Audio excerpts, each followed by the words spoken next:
top, moi, tu vas faire quoi? Je suis au top, moi, tu vas faire quoi? Je suis au top, moi, tu vas faire quoi? Je suis au top, moi. Vas-y ferme ta bouche. Numéro uno, number 1, c'est number one. Je collectionne l'argent, les caisses et les fesses de mes. Oui, pour la 4e, 5e année consécutive, votre serviteur est numéro uno des signalements pour dérives sectaires auprès de la Miviludes. Et je vous en remercie. D'ailleurs, un chiffre d'autant plus remarquable que le rapport de la Miviludes qui est sorti il y a quelques jours, et on va en parler, ça va être un peu l'objet de ce podcast, parce qu'au-delà de la blague qu'il représente, il nous donne quand même des indications très précises sur la direction que prend notre société et sur la forme de répression qui est en train de monter.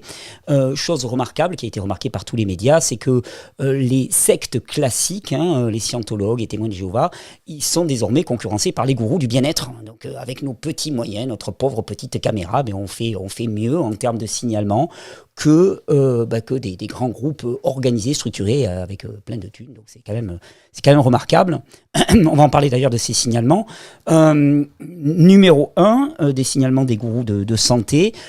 Largement derrière, le second est largement derrière Jean-Jacques. Jean-Jacques crève-cœur. Jean-Jacques fait un effort. Là, t'es pas à la hauteur pour l'instant. Donc Jean-Jacques, je t'en prie, fais un effort. Alors, je me réjouis et en même temps, il y a des signes qui sont quand même relativement alarmants pour moi. Enfin, inquiétants. En tout cas, pas alarmants, faut pas en faire non plus des tonnes. Mais sur 4000... Alors maintenant, ils appellent ça des saisines. On va y revenir.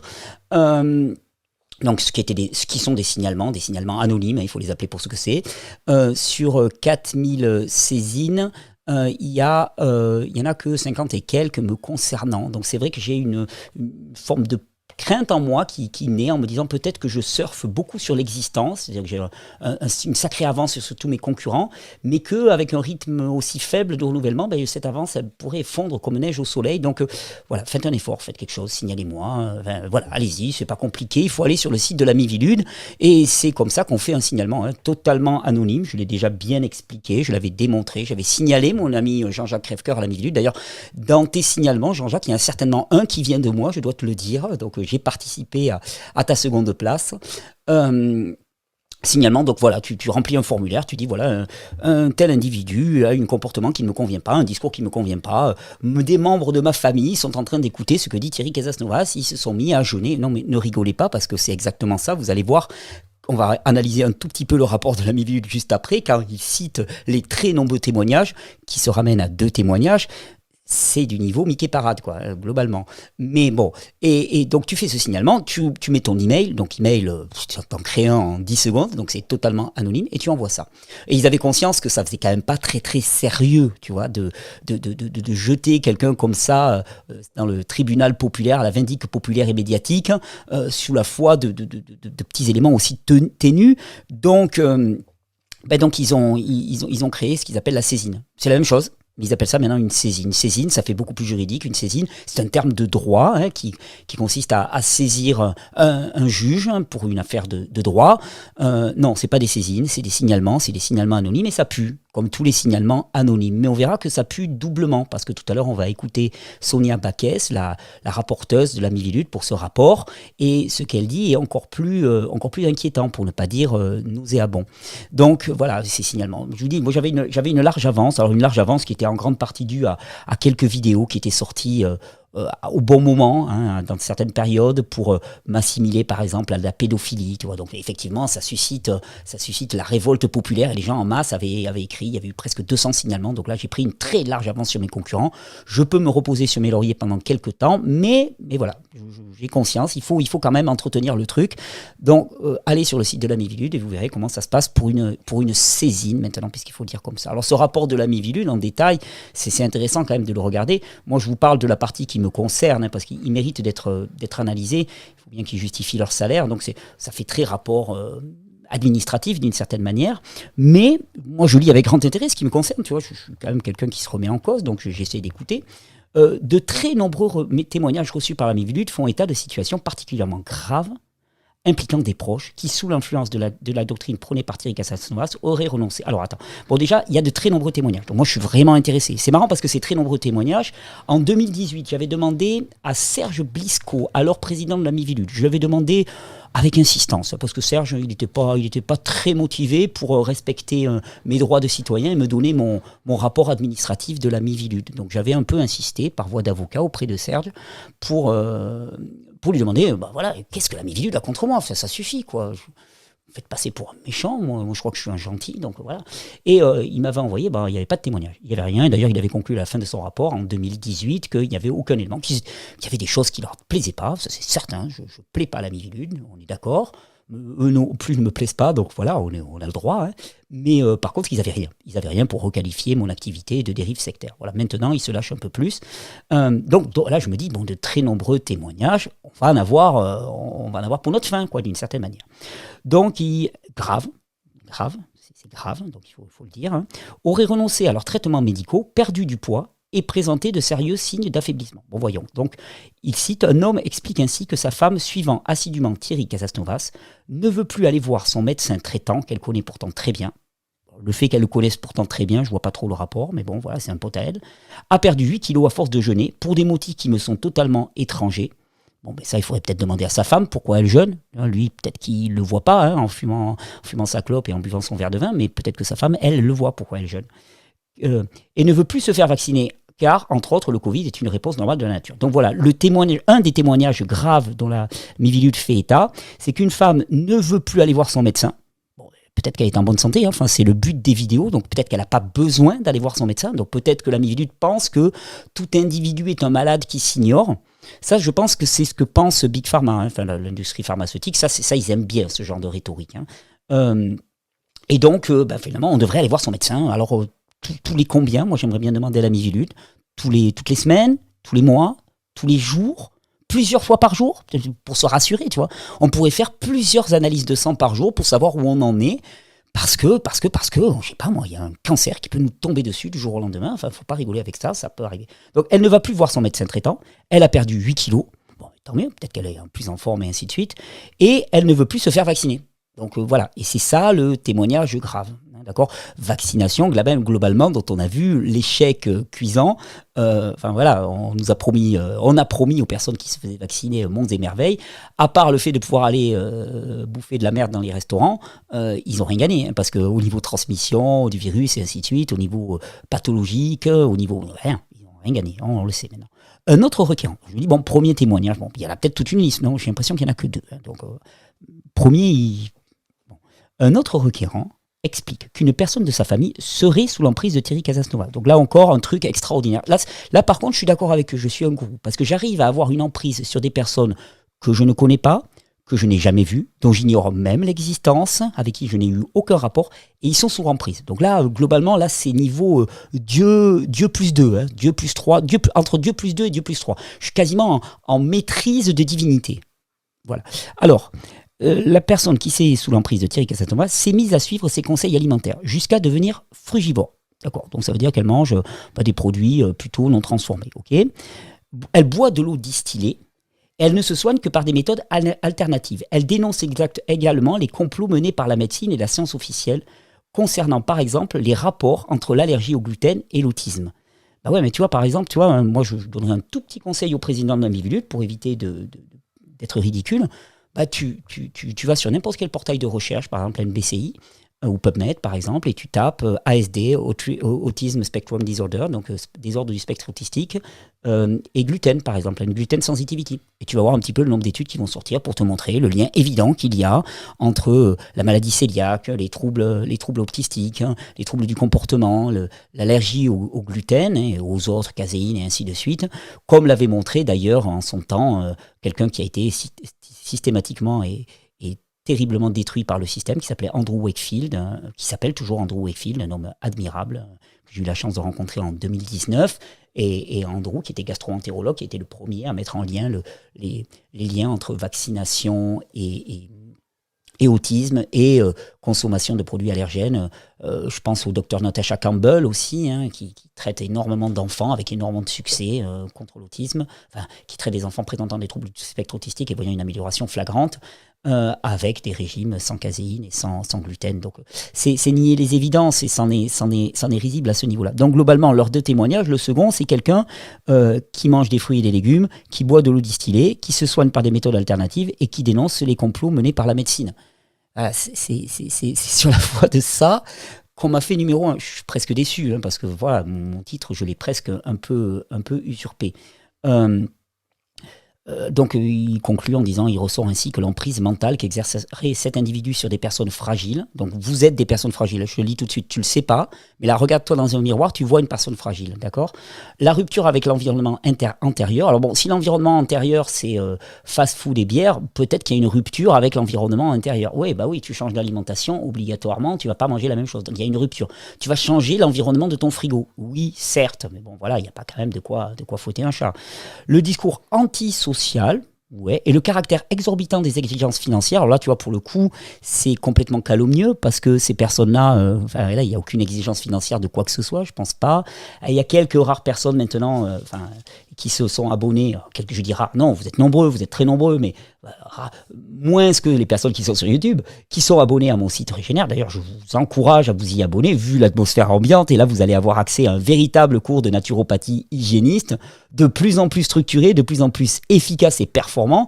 Il débourse 5 € par mois. Ouais, donc voilà, faut pas exagérer non plus sur les exigences financières.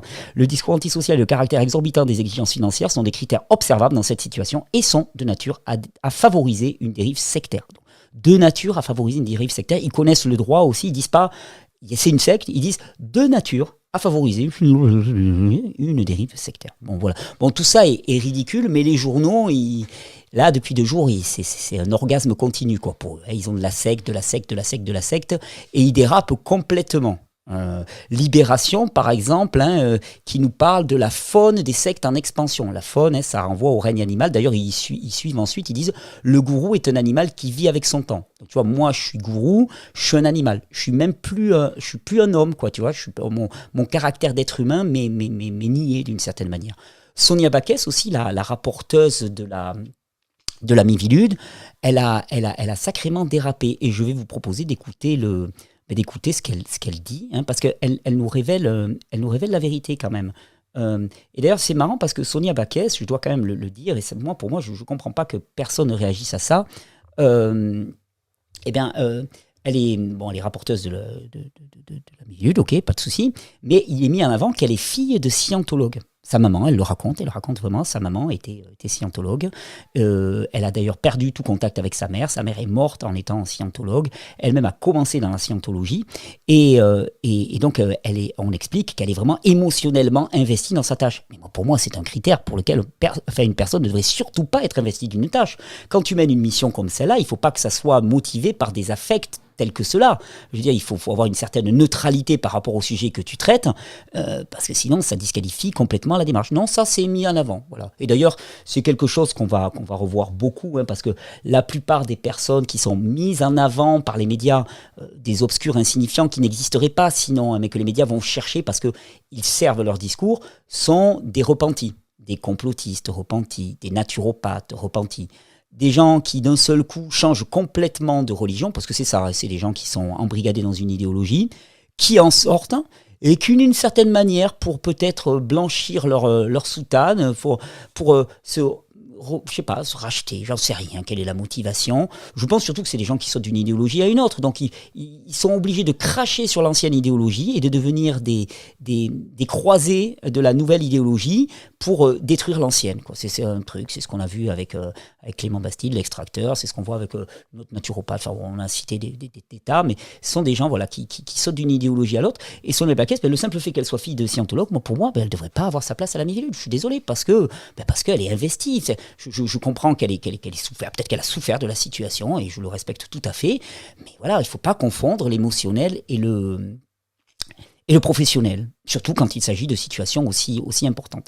Mais elle nous a dit sur BFM hier soir en direct, quel était le plan quand même derrière tout ça. Qu'est-ce qu'on va faire concrètement ?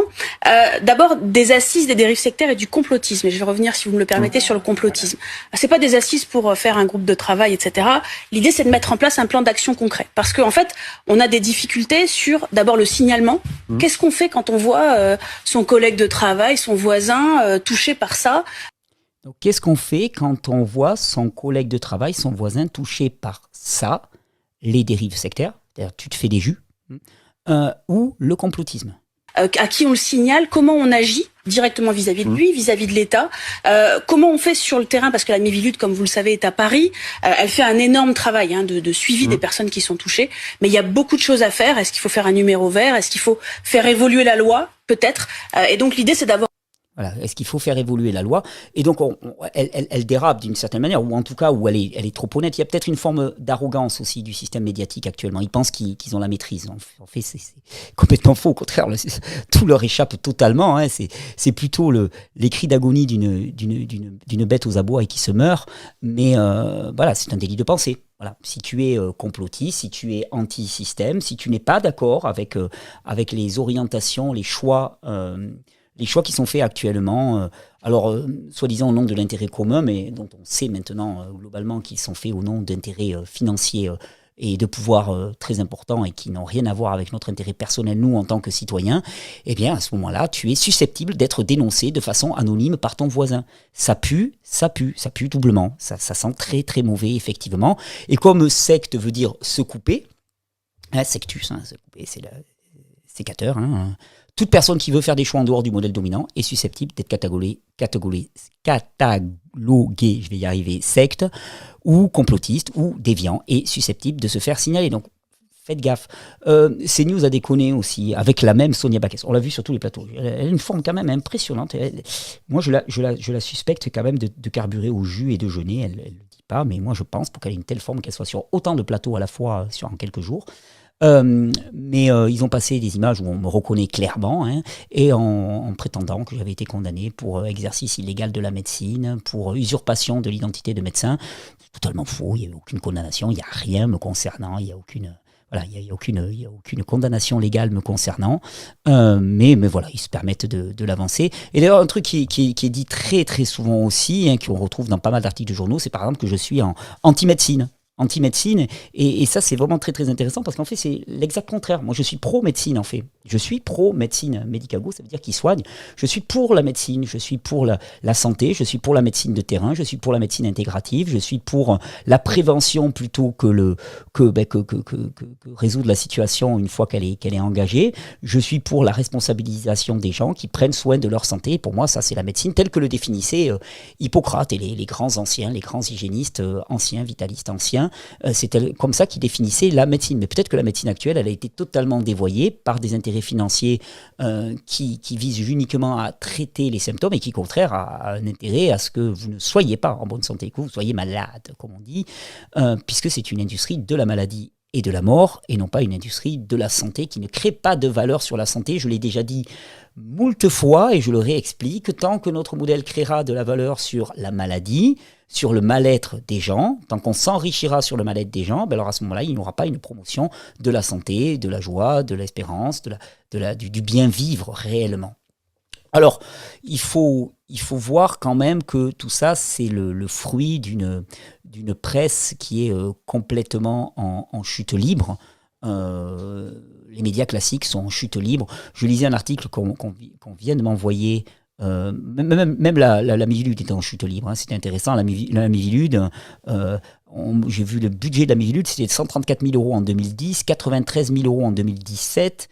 Elle est presque laissée à l'abandon en 2018. Donc t'imagines, à leur niveau, il faut faire quelque chose, quoi. Donc tu vois, avec les saisines là qui sont en pleine augmentation, bim, vas-y, que je te paye un salaire. Voilà. Et la Miviludes, à nouveau de l'argent et des caisses. Donc en fait, tu sais, c'est un peu comme, il y a un ami, moi, qui est dirigeant d'entreprise, qui me disait finalement, souvent les salariés créent leur propre activité dans une entreprise. C'est-à-dire qu'ils se disent, pour avoir l'air occupé, il faut que je crée une activité, il faut que je crée une raison d'être dans cette société.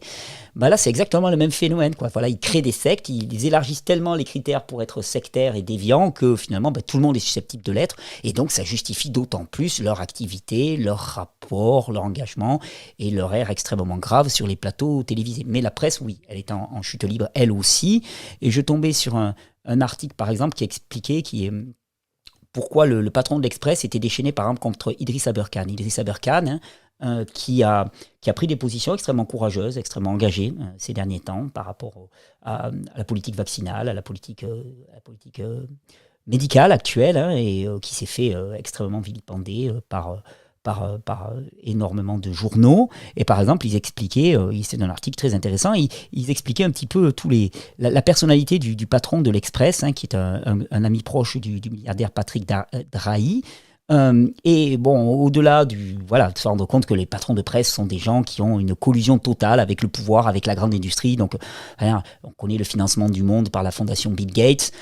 Faut arrêter. Ils sont financés par la grosse industrie pharmaceutique et chimique. Donc, ce sont des agents. Ce sont des agents de publicité et de collaboration avec ces industries-là. Mais il y a des choses qui sont quand même très intéressantes. Par exemple, ils expliquaient cet article que le magazine L'Express, par exemple, a perdu plus de la moitié de ses lecteurs entre 2015 et 2020. Par contre, ils ont des subventions et des avantages fiscaux extrêmes. Par exemple, un abattement de 90% de la TVA. Ça représente à peu près 6 millions d'euros par an. C'est-à-dire qu'ils récupèrent la TVA, mais ils ne la reversent pas à l'État. Ça s'appelle du détournement d'argent public. Donc ils vont... Le rapport de la Miviludes, c'est toujours pareil. C'est toujours un regard, tu vois, très, très, très orienté, quoi. Tu vois, tu vas aller taper sur un individu en particulier avec 2 témoignages complètement foireux qui ne disent rien. Mais par contre, tu fermes les yeux sur le fait qu'un journal, par exemple, détourne 6 millions d'argent public. Tu fermes les yeux parce que simplement, c'est organisé, c'est voulu, c'est désiré, c'est suscité par l'État français. Donc, tous ces financements-là sont totalement opaques. Et il y a une expression en anglais qui dit « follow the money ». Alors, on veut te dire « ouais, les sectes, il y a beaucoup d'argent ». En vérité, l'argent, on sait où il est. Alors, bon, on va pas gloser pendant des heures. L'idée, c'est surtout de vous montrer à quel point, il ne faut pas lutter contre ce système. Il faut en sortir. Il faut s'autonomiser. Alors là, on va dire, oh Thierry, propos sectaire. Ben oui, délibérément. En fait, je ne pense pas que le délit d'opinion soit encore puni en France. Donc, si le délit d'opinion n'est pas puni en France, ben oui, j'ai une opinion. Alors, il est puni en France, mais il est puni pas de manière ouverte. On n'a pas le droit de dire ouvertement qu'on punit le délit d'opinion. Mais ne luttez pas contre ce système, sortez-en, autonomisant. Tu vois, par exemple, on dit, on veut lutter contre Big Pharma, on ne supporte pas l'industrie pharmaceutique, soyez en santé. Soyons en santé. Et à ce moment-là, on n'a plus besoin du médecin. On n'a plus besoin d'aller chez le médecin. Alors, peut-être que votre conjoint va vous signaler à Miviludes parce que vous n'allez pas voir votre médecin, qui pourtant est un ami. Je suis désolé, je bloque, je vois pas ce que vient faire cette remarque dans la phrase. On s'en fout que ça soit un ami ou pas. Mais ça semble important parce qu'ils disent que c'est grave. Donc je me dis, tous les mots ont leur importance. Mais si on veut lutter contre le capitalisme qui exploite les humains, qui exploite toute la création, il faut être nos propres producteurs, il faut consommer le moins possible ou le plus du tout, prendre le maquis.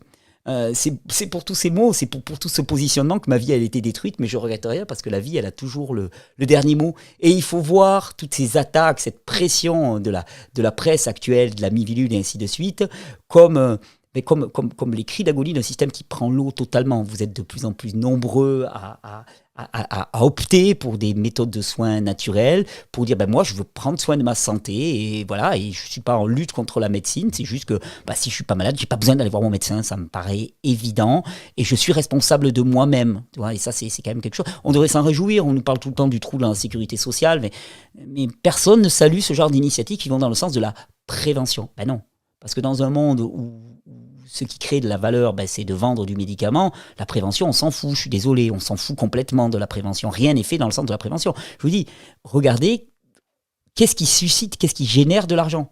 La prévention ne génère pas de l'argent. Les mecs qui produisent des légumes bio, ils sont obligés de payer une surtaxe pour justifier que leurs produits sont bio.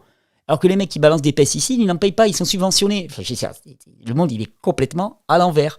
Mais la vie aura toujours le dernier mot. Ne leur donnez pas d'énergie. Vous savez, l'image que je prends souvent, c'est un peu comme si tu traversais une cour d'école maternelle, une petite section, tu vois, et tu as des enfants qui te regardent, toi, et puis qui te disent « Ah, monsieur, t'es moche, t'es bête », et ainsi de suite.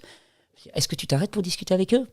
Non. Et à la limite même, tu rigoles avec eux. Tu prends ça à la dérision, tu commences à faire des grimaces, tu dis « Ouais, regarde, qu'est-ce que je suis moche, regarde, qu'est-ce que je suis méchant. » Moi, regarde, qu'est-ce que je suis gros. En tout cas, je suis le numéro 1 pour la 4e ou 5e année consécutive et je vous en remercie. Uno numero uno, uno numero uno, uno numero uno, numero uno.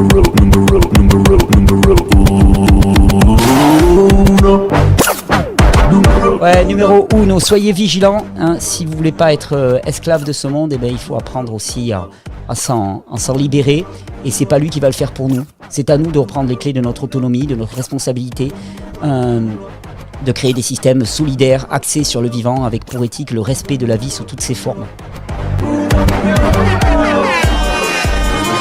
Et merci à toutes et à tous, merci pour votre soutien, merci à toutes les personnes qui nous rejoignent sur le site rgnr.fr, merci à toutes les personnes qui relaient les vidéos, merci à toutes celles qui vont venir en stage cet hiver, que je vais rencontrer à Bruxelles d'ici peu. Merci pour votre soutien, merci. Il n'y a pas de combat, j'allais dire le combat continue, mais il n'y a même pas de combat, c'est déjà gagné.